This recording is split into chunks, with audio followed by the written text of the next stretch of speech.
আমি আলু দিয়ে ডিম রান্না করব। ডিমগুলা চুলে নিছি সিদ্ধ করে, এবং লবণ এবং হলুদ দিয়ে মেখে নিলাম। আলু নিলাম, আলু সিদ্ধ করে কেটে নিলাম, এবং হলুদ মরিচ মেখে নিলাম, পেঁয়াজ কেটে নিলাম। এখন ডিমগুলো আমি ভেজে নিব, কড়াইয়ে দিব। ডিমগুলো ভেজে নিব, কড়াইয়ে দিলাম। ডিমগুলো ভেজে তারপরে আলুগুলো ভেজবো, তারপরে রান্না করবো। আলু দিয়ে দিন, হালকা দুধ দিব।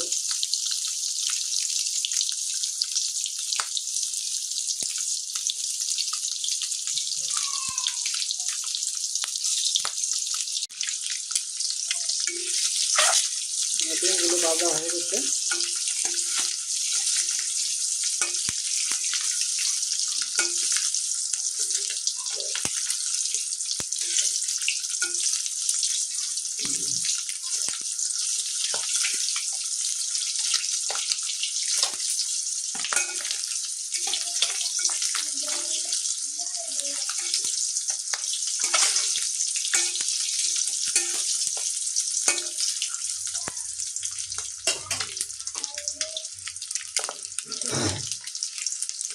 ডিমগুলো ভাজা হয়ে গেছে, এখন নামিয়ে নেব ডিমগুলো।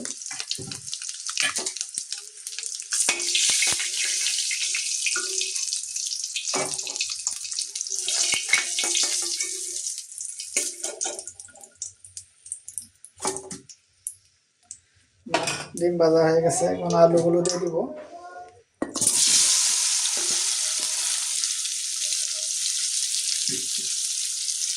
আলুগুলো ভেজে নেব। এভাবে ডিম রান্না করলে অনেক টেস্টি হয়।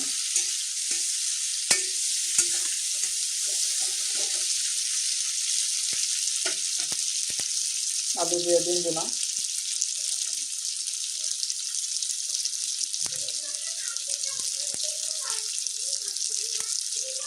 আমি প্রায় এভাবে ডিম রান্না করে থাকি, হালকা আলু দিয়ে, কম ঝোল দিয়ে।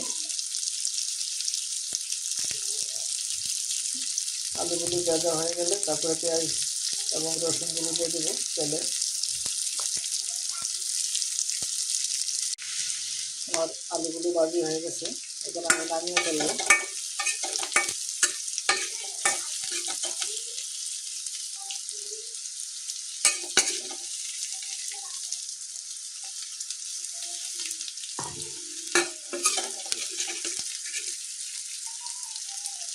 আলুগুলো নামিয়ে ফেলতেছি।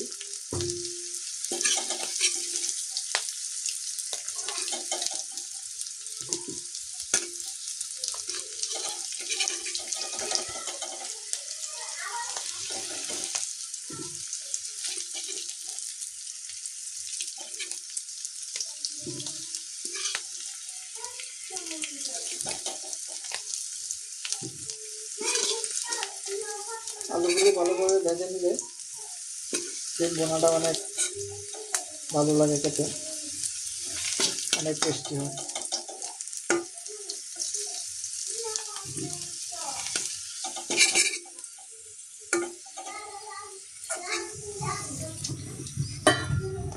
এখন আমি পেঁয়াজ কুচিগুলো দিয়ে দিব।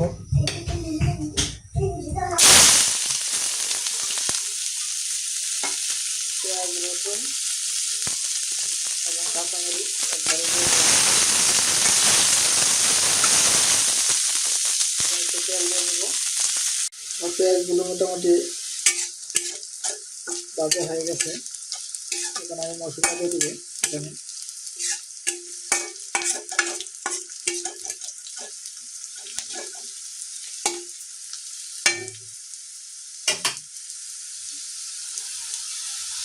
হলুদ মরিচ দিয়ে দেব।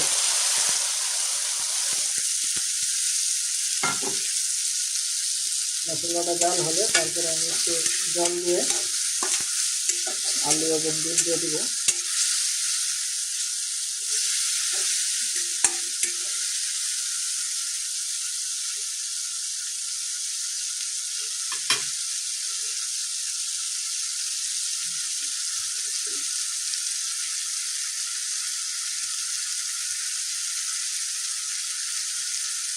আমি একটু জল দিয়ে দিলাম।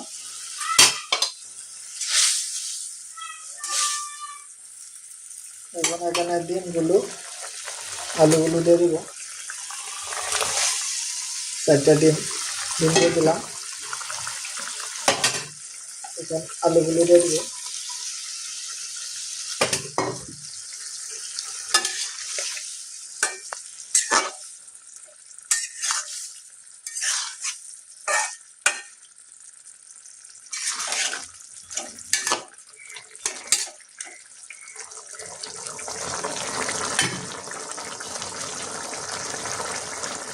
এখন একটু জল দিয়ে দিব, পরিমাণ মতো জল দিয়ে দিলাম। এখন জলটা শুকালে আমার রান্না হয়ে যাবে আলু দিয়ে ডিম বোনা।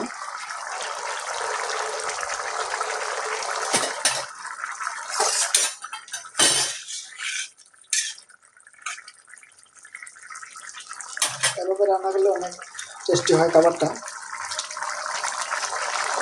হালকা ঝোল রাখবো।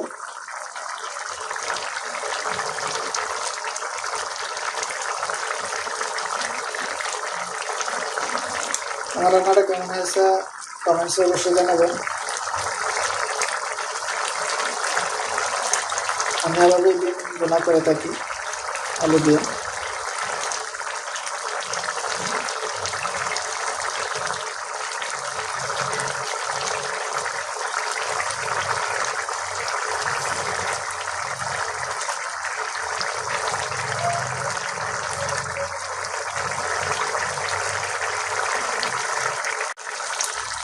আমার ডিম বোনা মোটামুটি হয়ে গেছে, অল্প কিছুক্ষণ সময় লাগবে।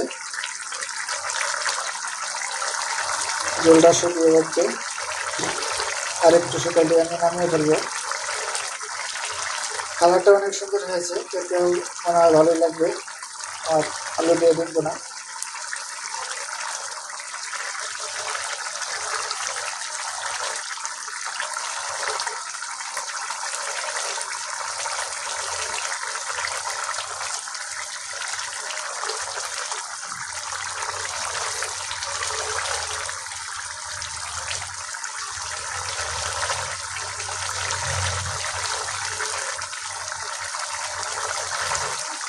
আজকে বাসায় কেউ নেই, তাই আমি নিজে ডিম বোনা রান্না করতেছি। ভাবলাম এটা ভিডিও করে নেই ইউটিউবে দেওয়ার জন্য।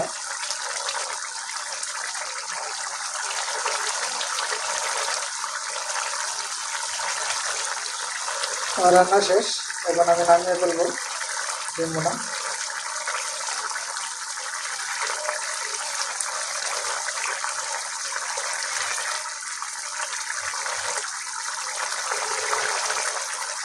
তো বন্ধুরা, ডিম বোনা আজকে আমি যেভাবে রান্না করি সেটাই দেখালাম।